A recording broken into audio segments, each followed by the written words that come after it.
Today has to be the last day I have the Audi S4 in the unit because I'm honestly chasing this issue with the wobble on the front end and I just don't know what it is, but today is the day I'm going to sort it because I've bought some parts and I'm hoping it's going to fix it. Okay, so these are going to be locked in place because of the handbrake. So what I need to do is go into the car, play with the settings on the Autel to unwind the calipers. There we go, electronic parking brake, replace brake pads, release electronic handbrake, release into service position. Let's go and do that. So that one is slightly undone. These ones here allow for the movement of the caliper like this, in and out. It's a 13mm. You need a 17mm there to stop it from spinning as you're undoing it. There we go, that's the 13mm out, and then the one at the bottom as well. Okay, so the slide bolts are out. Perfect. We should now be able to get the old brake pads out. Just wiggle those out. Yeah, getting pretty low, aren't they, I suppose? Very rusty in behind here as well. And the one on the back. Quite a big indent in there, isn't there? You can see there's quite a difference in those. Of course, if you were changing just the pads, you could leave it at that, put the pads back in, put the caliper back together, and it'll be sorted. But I'm not doing that because I'm also taking this off. Doing so means you need to go in behind, and there are some bolts on the back here that are 18s. It's also worth noting on the opposite side, there is a sensor that you will have to take off as well. It's quite simple, just unclips. These are one-time use as well. And then this one can come off. But before I do that, I'm actually going to test it for brake disc run out. Let's slowly spin it. Jeez.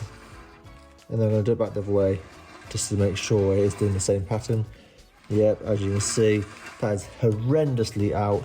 Maybe we have a bad caliper, because these were skimmed. But it could be that the brake disc is so worn down that it just needs a replacement.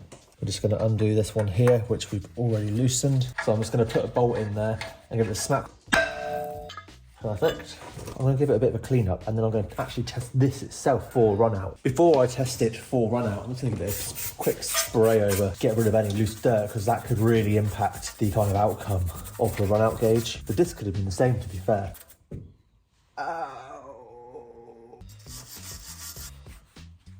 It's jumping every now and again, but only minuscule amounts around the number. Okay, so another thing I'm going to do is clean all of this area because it's very, very dirty. I'm going to undo all of the 10mm and all the Torx around the whole thing, drop it all out, and then I'm going to give it a good clean in behind everything before I do anything else. Look at all the dirt that's come out of that wheel arch line. I've not even cleaned it yet. I've literally just been taking it off. And also what's crazy is just how much it's got in here. Look at all of that. So I'll be taking all of that out, cleaning that all out.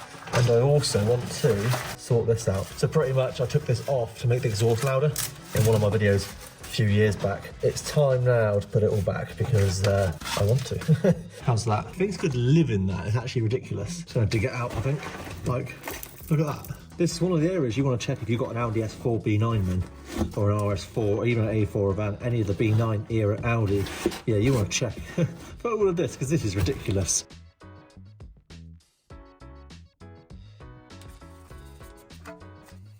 Okay, let's get the new brake disc on. I'm going to put some copper grease on here first. I'll put a link to everything that I'm using in the description box below. So if you're buying it anyway, please do consider using the codes below. A lot of people were saying to go for the Zimmermann discs and then the Akebono pads. And it turns out that when I did the part number search, Akebono are literally Brembo. So I've gone for the Brembo pads to go with these Zimmermann discs. Tell you what's really weird, what I remember, on the front, the discs move even with this in. So I wonder if that's having something to do with my wobble, because they were wobbling side to side, like front to back, like that, whereas these now don't do it. Next is the carrier here. Just give it a quick brush down. As I always say in my videos, I'm not professional. I'm probably doing lots of stuff wrong, but when you comment and say, you've done this wrong, I learn from it, usually. So please do comment below if you would do something different to what I'm doing, because that's how I learn. Air dry. Got my new bolts for the carrier. I'm literally replacing every bolt that I'm moving because they should be single use only. So that'll go through there. So those carrier bolts there, they have to be torqued to 100 Newton meters plus 90 degrees with a breaker bar. Then we're going to put the pads on here. And what you tend to do is you tend to put the one with a hole on the back, because that's where the little cable goes in for the sensor. It doesn't really matter on this side because on the other side is where the sensor is. So that's kind of negates the need for that. But I'll still put it on the back anyway, because that is where you're supposed to put it. And some more copper grease, but only on the back side of the pad, because you don't want it on any of the actual brake pad itself. There's way too much on there. So I'm going to spread some onto this. As I say, that will go on the back side. Okay, so as you can see, these clips, you kind of have to go in like this and then push them in, and they'll close, and that keeps it in place. Then you get the caliper, that goes on the front like that. New 13 mils will go in the back side here, 35 Newton meters. And again, that's for these here, so you have to hold it with a 17.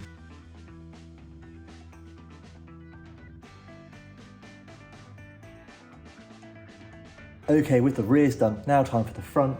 This is very, very similar. So there's a couple of bolts on the back of here that you can take off and remove the caliper, take off that disc, and you're done. Only problem I've got is that this is going to be a lot harder to kind of keep hold of, because it's only literally held in by a brake line after I take those two off, and I can't move it because the brake line isn't flexible.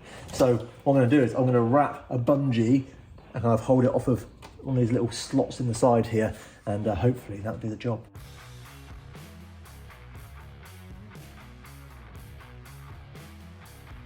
So I noticed that on this side, with this in, it's still tilting. That's got to be the reason for my banging, isn't it? The fact that you can pull that and it comes away from the hub. There was a slight warp on this disc, but I forgot to record it. I just wonder whether the screw was it got taken out once, should have been replaced, but it wasn't. And then it's just caused that issue over time, as it's had a bit more give, potentially. Do the same with what I did on the other corner, where I just cleaned all this off. And then I'll test it as well for any deviation. I'm also going to take off the wheel arch liner as well, because I do want to get all that cleaned as well. If you have an Audi A4, S4 or RS4 of the B9 variant, definitely check these places for crap that gets stuck in your car, because that will help rust find its way in the future. The cars are relatively new, but there are places you need to look right now, because I've just found loads, and I'm glad I did, because otherwise I could be looking at a very rusty car in the future. So this is the first area inside the arch. Look how much depth there is to that, and it is absolutely solid. Look at all of this crap coming out of here. Wow, that will definitely lead to sill issues down the line, so dig it out before you have those issues. In behind the arch liner here, you've got a load of mud that has literally solidified itself on there. I've taken a load off already, but it is already ridiculous. Got some leaves stuck there as well, so I'm gonna give that all a good clean up. Once again, that is all just solid, but this time it isn't sand, it is dirt. It is loads of muddy and gravelly and all the other stuff. In fact, I thought that was a bit of metal, but it's not. It's just a massive bit.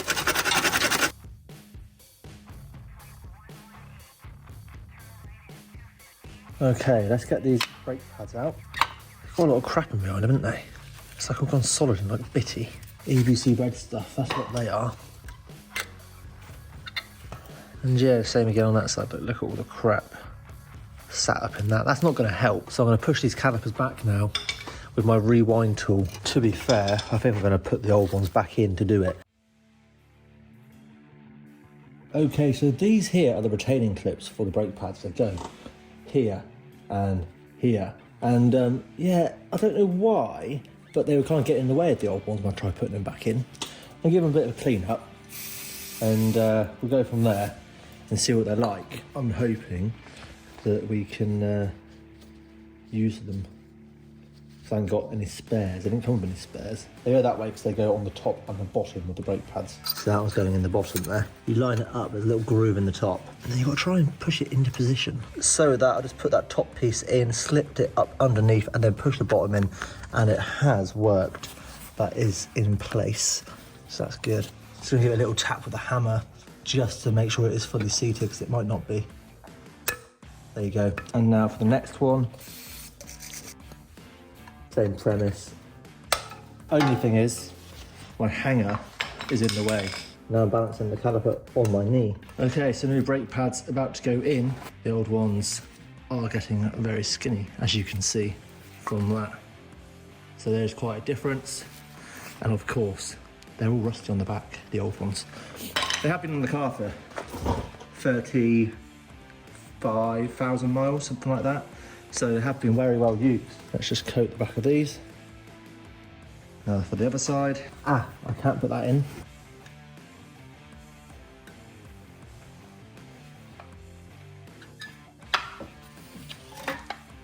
This is actually only the second set of brakes I've ever fitted. I've never done rear brakes before. They were actually really easy. I think that extra step just makes people worry, where you have to rewind the calipers using the computer or whatever. Make sure they are in position. Now to put the disc on, but a bit of anti-seize first. Okay, so I've put this little screw in now, and now there is no wobble in the disc, whereas there was before. So I'm thinking that might have been the issue all this time. Simply needed to change a little screw. That could have been the issue. Okay, so this one needs to come back on. This caliper now needs to come back on. I need to take this little hoisty bungee cord off, but I need to find my bolts. Where do I put my bolts? Because the bolt's going to come through the back and then they'll sit on there and that'll be done.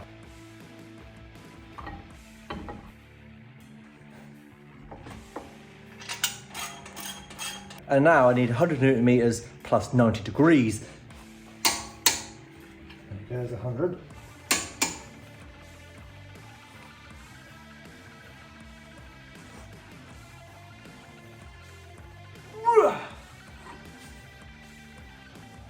So the Audi should now be done, pads and discs all round. I'm going to put everything back together after cleaning out those areas that I showed you of all the crap and cleaning out the wheel arch liners because they need doing as well.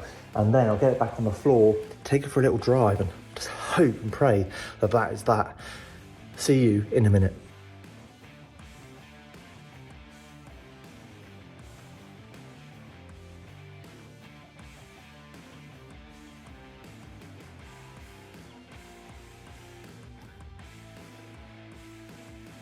Having done the brakes, it is now time to sort out the parking brake fault, because obviously I had to unwind the calipers on the rear there so that we could do the job. Let's go in here. Okay, let's have a look. Hot functions, and then we're going to go on to the electronic parking brake.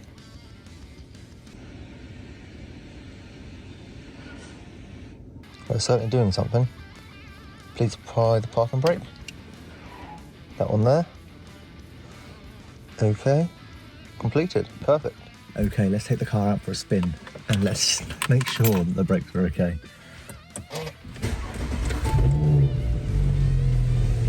It's certainly a lot quieter since I plugged back that exhaust valve thing. Right, let's take it nice and easy. I've driven this car in quite a while actually. Take it nice and easy on these brakes. I'll make sure everything's alright, everything's working okay. Put that shutter down. I can hear a bit of sound from the pads, but then again they're brand new. They're not actually that bad. But you're going to hear a bit of groan, a bit of grind from them to start with, just because obviously they are so fresh.